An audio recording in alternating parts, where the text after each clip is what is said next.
Well, my first computer was an Apple II. This dates me, but it was a 48K Apple II.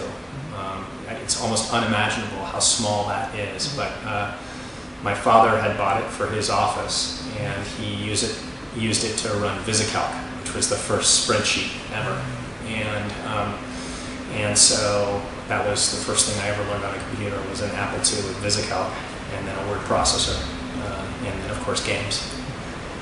What year was that?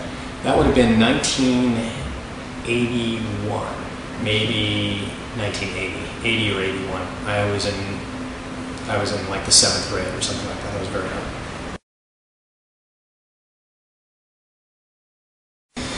Well, I'd say since I was young, a computer has meant is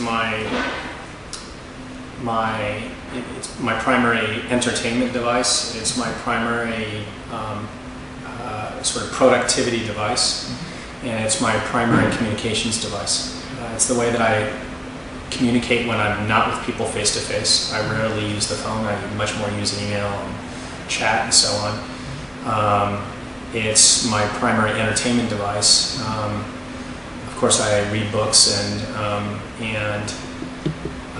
and watch movies on my computer, but I also play a lot of games, obviously. So, and then of course it's my productivity device. I use every productivity application there is, and so it's an enormous benefit to my life. I guess the word is bicycle.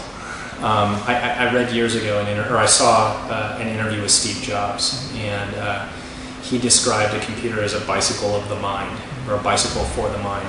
And he had read a Scientific American article about how it was the efficiency against a given amount of energy of all sorts of different animals, and a human walking, a bird flying, a gazelle running, and so on. And all those were no comparison in terms of energy efficiency to a human riding a bicycle, which was way ahead of everybody else. And that a computer sort of makes your mind do things that it could never do before. And that always stuck with me. And I think, so I guess if I had to choose one word, I'd say bicycle.